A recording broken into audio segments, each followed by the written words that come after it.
Hello and welcome to a SMRP video. And today we are looking at Boom Studios' Mighty Morphin, and this is issue 17. And Lee In-hook has done this fabulous cover, and I'm not sure if it's a joining cover. I can't remember.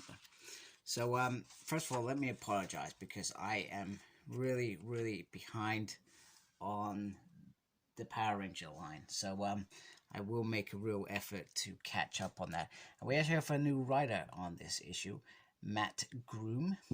Illustrations by Moses Hidalgo, and Rao is on the colors, and as always, Ed is on the letters.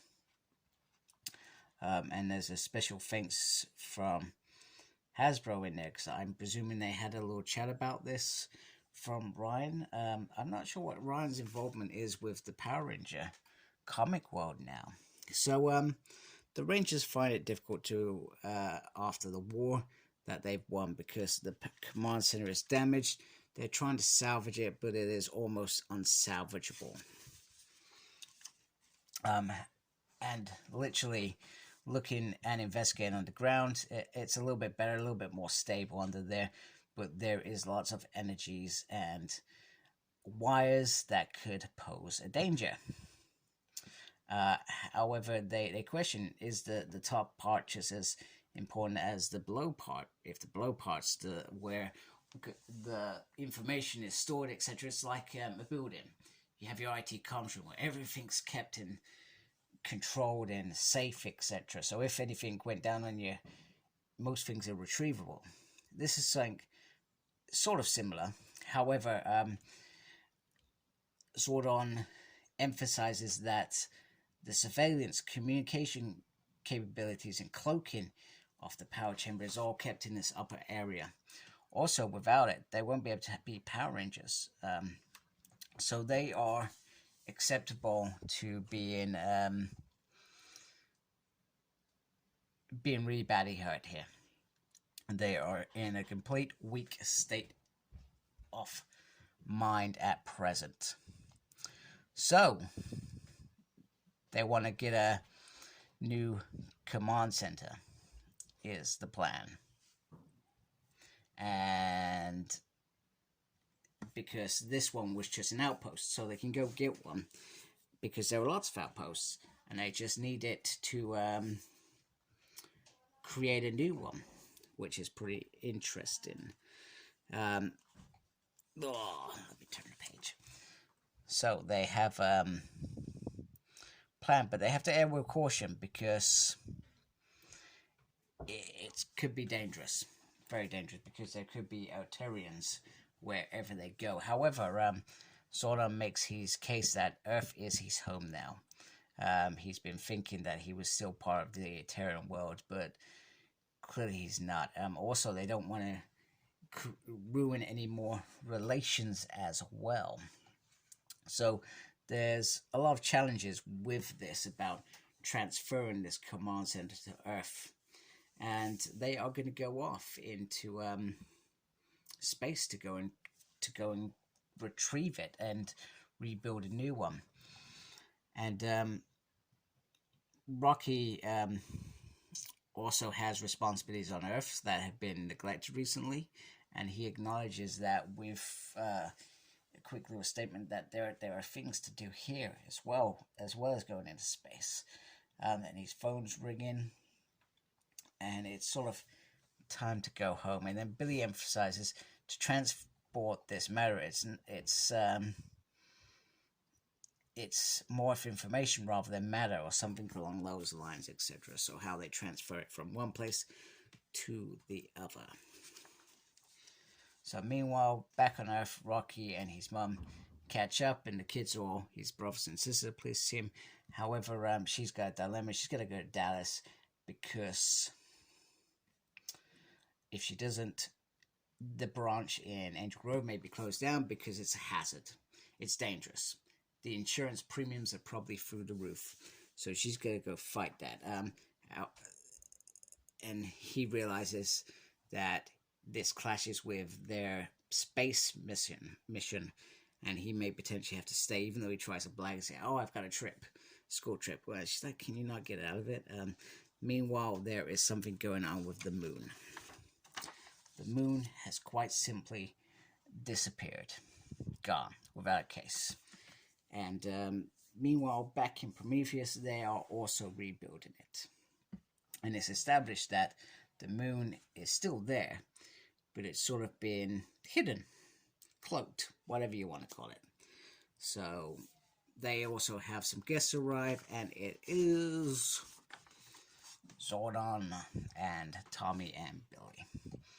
And Zordon asks for her assistance. And she's like, well, why would you want to do that? You know, why wouldn't you come by yourself without the other rangers for emotional support, etc.? So I feel like Matt really understands. This is the point now. I felt Matt really understood the relationships between Matt, Billy, Zordon, and you know, because he tells it really, really well. That the sort of bickering here, etc.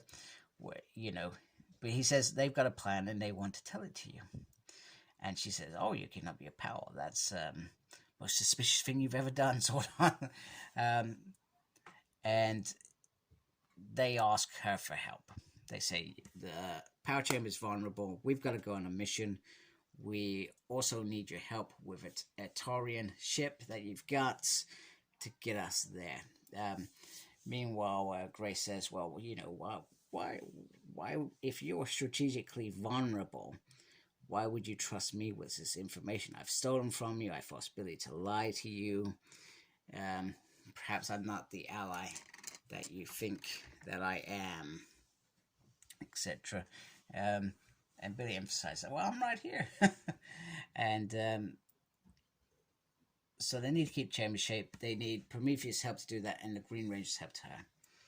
And she also says, "Well, do you know what? Green Ranger draws off energy from your morphing grid, so actually, I probably do need to help you." So, and she also says, "Do you know what? Protecting the Earth from aliens is also important. So, you know what? I need to do that."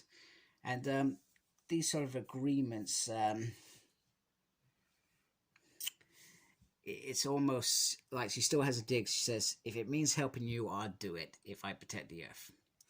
So she does make her strong. Her feelings is she's always done this. She's been strong-willed throughout the whole series from beginning to now. And Zordon hopes that this will lead to a more proportionate age between them going forward. So Rocky tells the guys in his mind the bad news. "I can't go with you. I got these responsibilities." And Tommy and Aisha actually say, "Do you know what?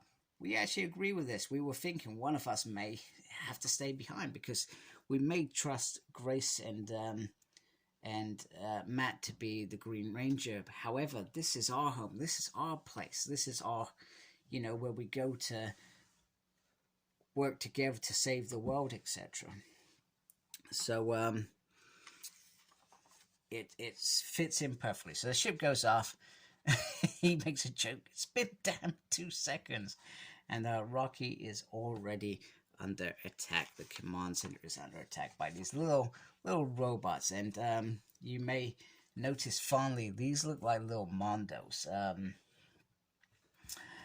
And so he morphs into action. He's getting into a fight. And there's lots of them. They are adapting. And they remind me of nanites out of Stargate because of the way that they adapt and grow.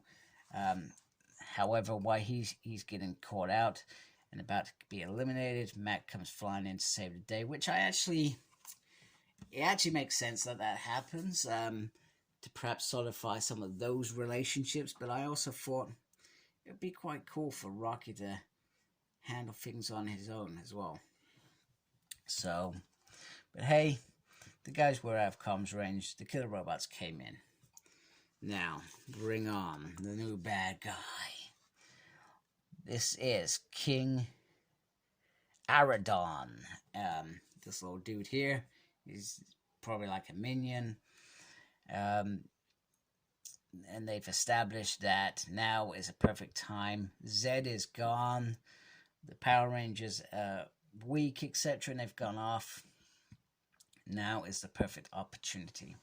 So Alpha with the Rangers is talking to them about an outpost, and this is on a place called Agus 5. Is that 5 in a explanation point? And he does all right to lead this bit with a bit of encouraging from Adam, to say that, you know, there may be a presence on this planet of Etarians, and you may have to fight them. But this is an outpost. But the outpost is covered in water, which Aisha says, hey, you know, hang on. The world is covered by water then? Yes, that's right. It's underwater, underneath the surface of the ocean. So you can see a command center outpost there. And, well, looks like they are traveling underwater in the next issue. So, after the post-war, I always feel like after these events is how do they pick it up after the last, not the last, no, that I don't recall that event. No, actually, no. After the first big event, Shattered Grid, they came in with Margaret Bennett's sort of, what is it? Beyond the Grid line, which worked. However, I don't feel like that was never going to work after this. You was never going to get that freedom to add in a different sort of line in this, because the Omegas and the Power Rangers are, I guess, well established now that you couldn't just jump off. So I'm hoping after the next section, which leads up to issue 100, maybe they will give some leeway to give us something else. I do like that. I love Margaret's little in between world, if that makes sense, and I feel like I could easily go back and see those Rangers and be quite satisfied. But you know, this is a great start. It's got everything you need: character development, lovely artwork, real storytelling, and adventure. So definitely a good start. And once again, I apologize for being a bit behind on these Power Ranger reviews. Like I said, I'll try and really catch up over the next sort of week or so. But make sure you look after yourself. Very important. And as always, embrace the geekiness. Take care. Goodbye, folks. Oh, and subscribe to my channel if you haven't. Bye.